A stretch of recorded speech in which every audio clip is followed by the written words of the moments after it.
ክርስቶስ ፍጡር እንደሆነ ሰው እንደሆነ የሰው ልጅ እንደሆነ ከራሱ ምንም ማድረግ እንደማይችል አምላክ እንዳለው ተአምርም ራሱ በራሱ ማድረግ እንደማይችል የአምላኩ ስራዎች ሁሉ እንደሆኑ እነዚያን ሁሉ እንዳላሳያት ትልቁ ላይ ላድርግ ሁሱ አይለክ ጌታ ኢየሱስ ክርስቶስ ሰው እንደሆነ እኔ ራሴ ልንገር ዮሐንስ ወንጌል ምዕራፍ 24 ከቁጥር 30 ላይ ስታይ እሱ ራሱ ሰው የሰው ልጅ ብሎ ራሱ እንደሚጠራ እዛ ላይ ታያለኝ። ሰው አይደለም ማለት ግን በስጋ የተገለጠ አምላክ ነው።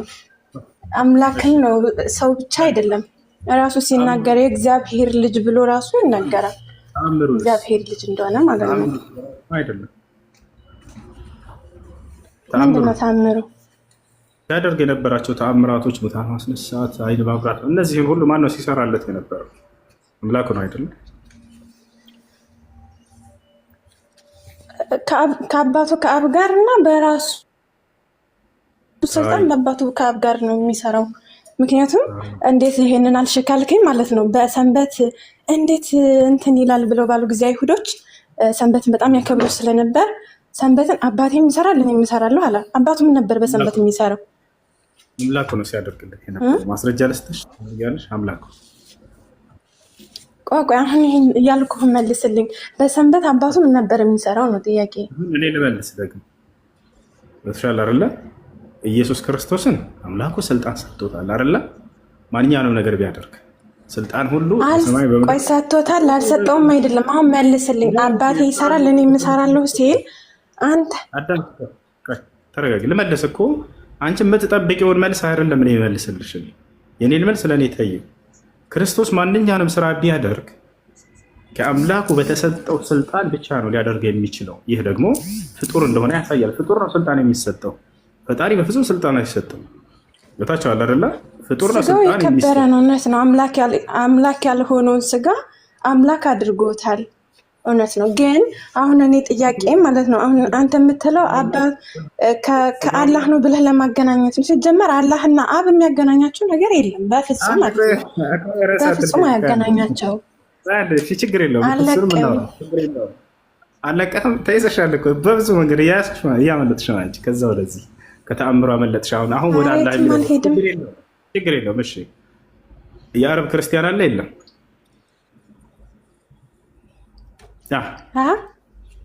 የአረብ ክርስቲያን አለ የለም? ግብፅ ኦርቶዶክስ ምንድን የአረብ ክርስቲያን አለ የለም? አለ ሞልቷል። አምላክን ማን ብለው ነው የሚጠሩት? አለ አምላክን ማን ብለው ነው የሚጠሩት? እንዴ እነሱማ በቋንቋቸው አላህ ማለት ፈጣሪ ማለት ስለሆነ በቋንቋቸው አመልኩታል።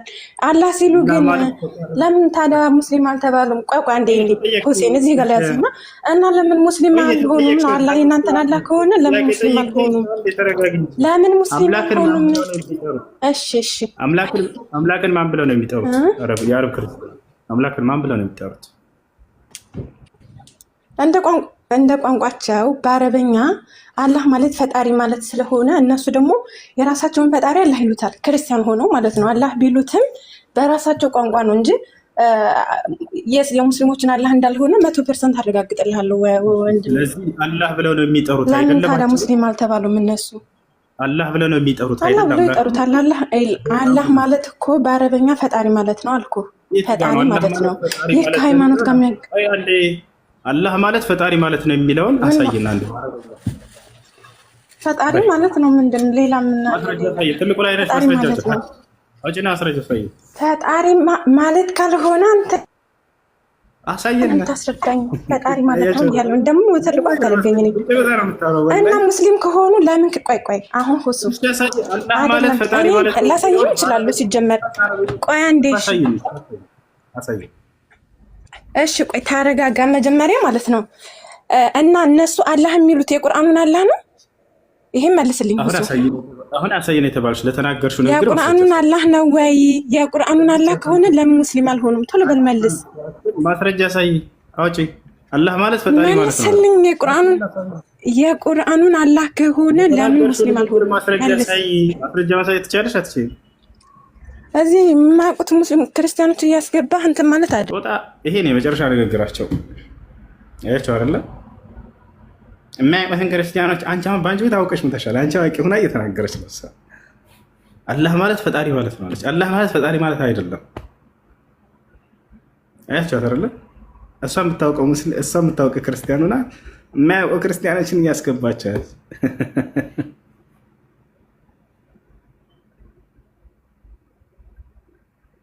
ፈጣሪ ማለት አልኻሊቅ ማለት ነው። እሺ በአረበኛ አላህ ማለት ፈጣሪ ማለት ነው አለች። ጭራሽ የአረበኛ አስተማሪ ሆኖ እኮ ገብተው ቅዱሳኖች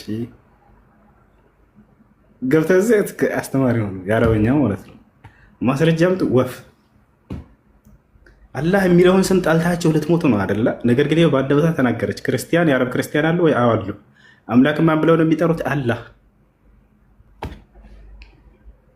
የአረብ ክርስቲያኖችን መጽሐፍ ቅዱስ ከኦሪት ዘፍጥረት እስከ ራዕይ ድረስ ባሳያችሁ አምላክን አላህ ነው ብለው የሚጠሩት። ወላሂ ኢትዮጵያ ክርስቲያኖች በደንብ አዳምጡ። አላህ የሚለውን ስም ግን የአምላክ ስም አይደለም እያሉ ያስክዷቸዋል። ይልቁንስ እግዚአብሔር የሚለውን ስም ከኢትዮጵያ ውጭ ሌላ ማን ዓለም እንደሚጠቀምበት ስጡን ማስረጃ ብሏቸው። ወፍ ከኤርፖርት ይዛቸው አታልፉም። ይህን ስም የአረብ ክርስቲያን ኦርቶዶክስ አሉ አይደል? ግብፅ ላይ እነዚህ አካሎች አምላክን ማን ብለው ነው የሚጠሩት? አላህ ብለው ነው የሚጠሩት። እግዚአብሔር ብለህ ብትጠራ በካልሶ ነው የሚል ዞር በል ይሄን አምላክ አላውቅም ነው የሚለው። እንደዚህ መስቀል አንጠልጥሎ ማለት ነው። አምላክን የአረብ ክርስቲያኖች አላህ ብለው ነው የሚጠሩት። ይህን ይመስላል።